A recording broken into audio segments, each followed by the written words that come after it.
Hello and welcome back to module number 10. This is a module before spring break.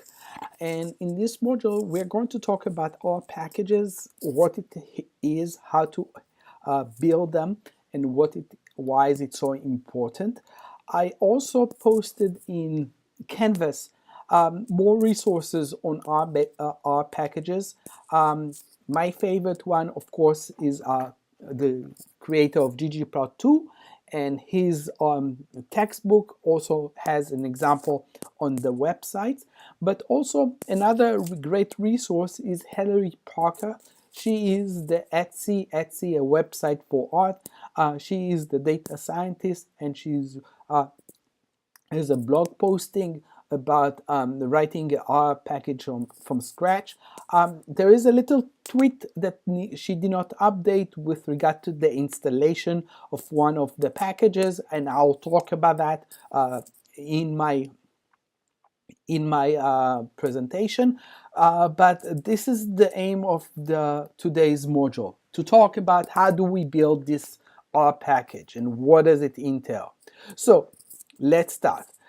We know that our package is a bundle of stuff, but it has some structure. And as a structure, we have to know what it stands for and how to apply that. So the structure, and I will repeat the structure several times today in today's lecture, because this is where you're going to create those structure and you're going to embed your package. So one of the structure that you have to have in our package is our code. You have to have documentation, you have to have data, and you can also have external code and packages, which means, example, if your package also run on ggplot2, you have to have external code that allows the user to know about that.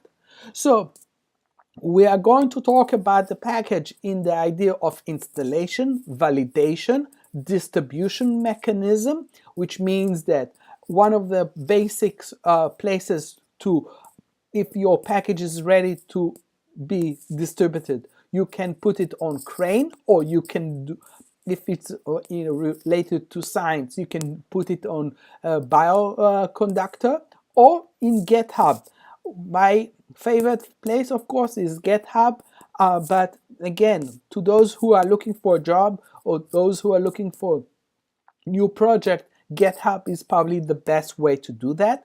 And with that package, you're going to have distribution and organization and how to apply to it. So again, this is the structure that I want to see in your packages and how to do that. Packages hold stuff, but in order for you to have this stuff sorted up, you need to make sure that you understand each folder and what is it entail. Example, the R code, how it embedded, what notes do you need to add to the R code so everyone will understand how did you apply the R code, and so on and so on. So the idea of packaging or handling the package, load the library, and the library needs to recognize where it is. We have the library help name, which is giving you more specific, and you can, if you load the package, if you are asking for function names, he will list all the functions that this package created, and you will see that many of the packages has unique names, something that they created. They think that it is good for their work and fit to their work, and that's why we need to learn how to apply those functions. And doing that will help you to set up yourself with your own packages. So we also know how to handle packages with R. We see the packages tab in the RStudio. We see how to handle the package. We see the name for help and how to apply to it. You're going to give documentation on that so people will not get confused. So when you start or the RStudio, it's empty workspace.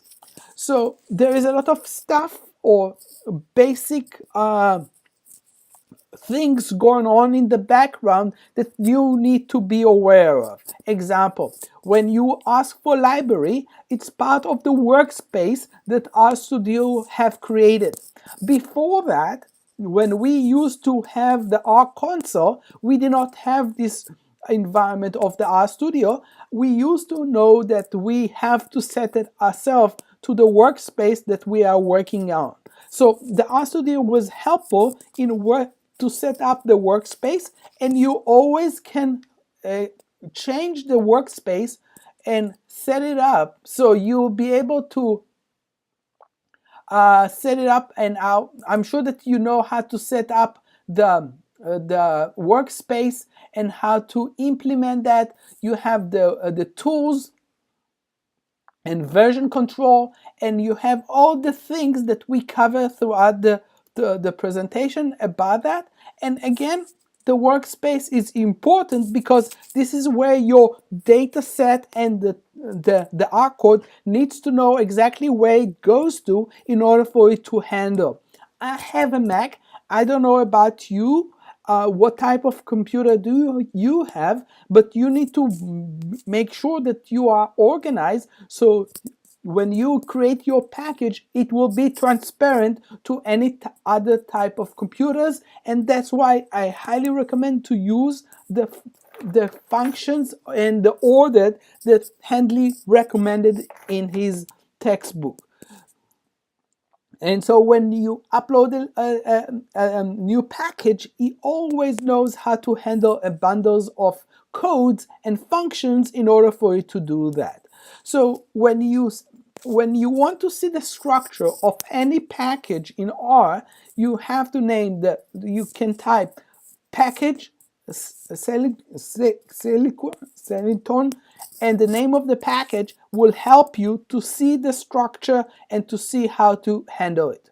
Okay, so every package, if you go to GitHub or you apply the package or open a package, you will see that there is different files and different format. Description is part of the author's own information about who is the author of the name, who maintained the package, what type of license are you giving, etc.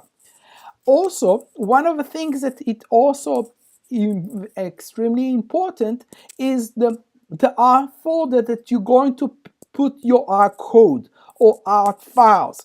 And so this is not a rule, but you can put as many functions into a single file, and by doing that, it will giving you or to the user more accessibility to your package.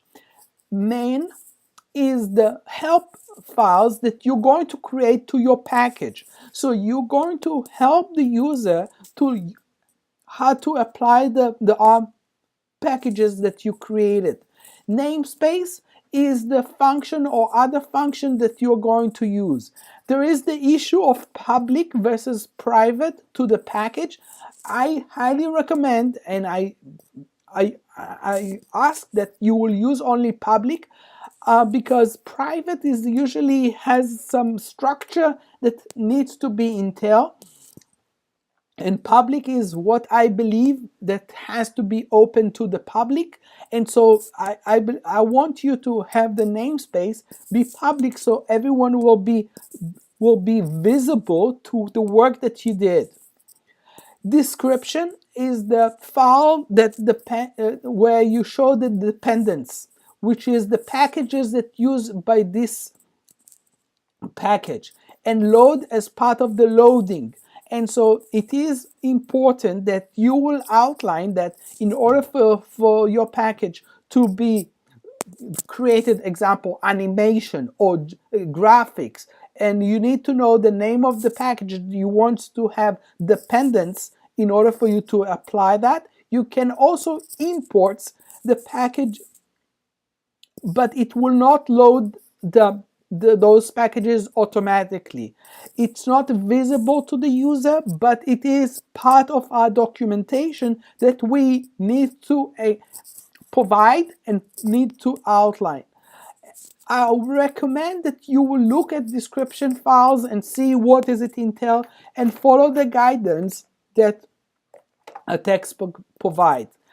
More advanced names is namespaces. And again, the issue is, how do you apply the S3, the S4 that we applied, or the import of a packages? Example, the package called mass. It's a data set package. So in this case, you need to be import form the package mass, and you need to have a specific set of data sets inside it. In this case, IDA, and it will upload it.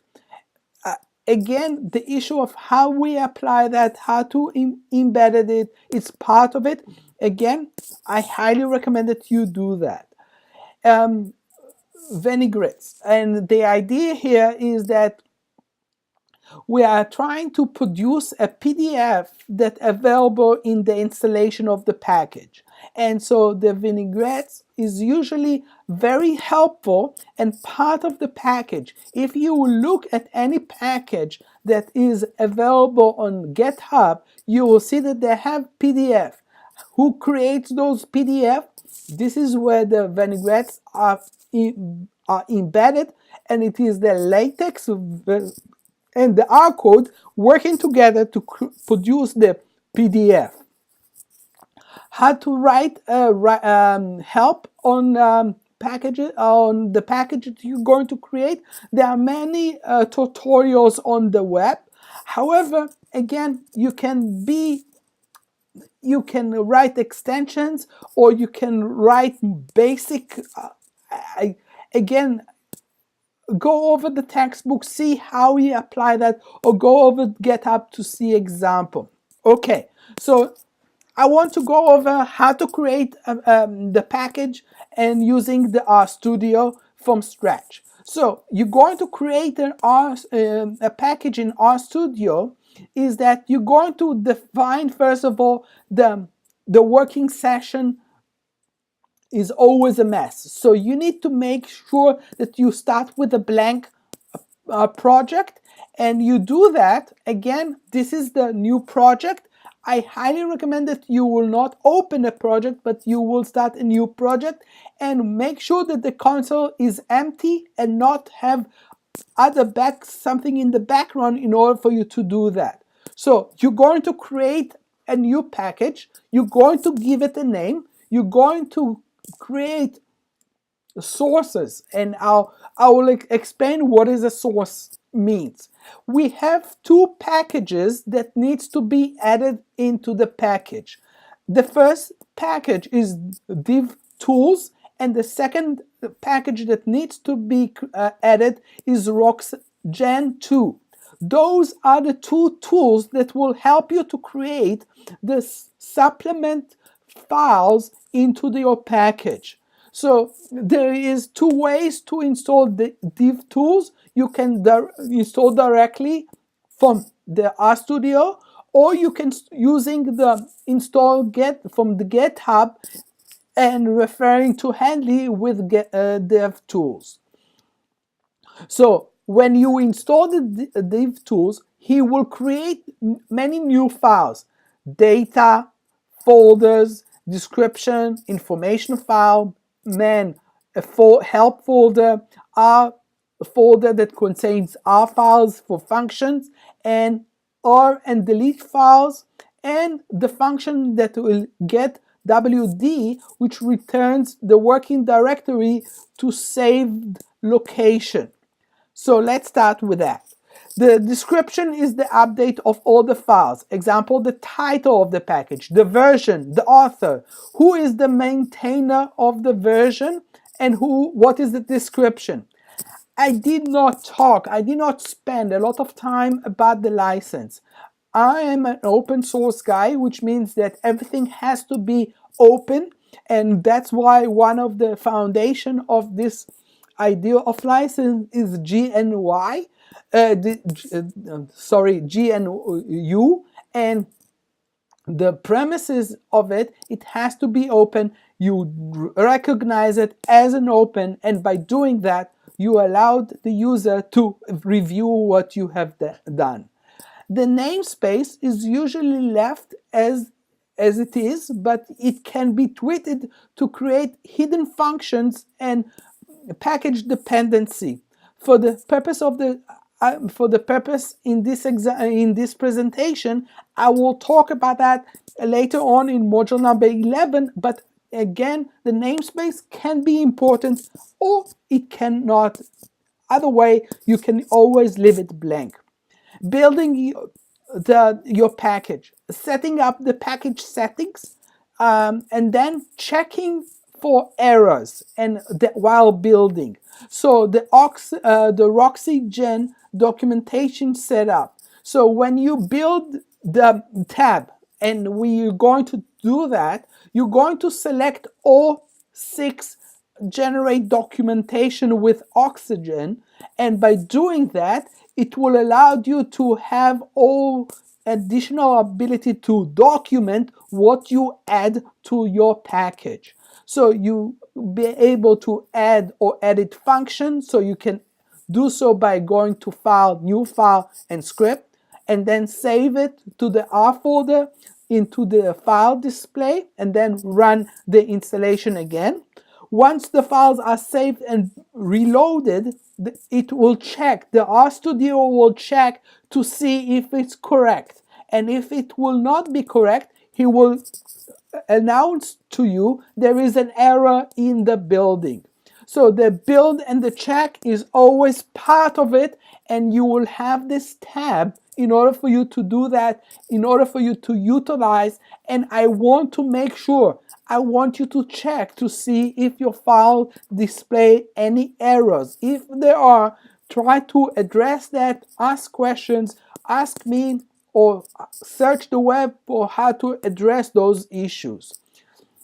The Roxanne document build and checked up functions also part of it, and again, use that in your code in order for you to do that. See if your function actually works, see what it entails, and then you can view your documentation file and going to package it to see if your package name, and clicking the text below, example in my testing, see if the file is correct and the documentation is correct.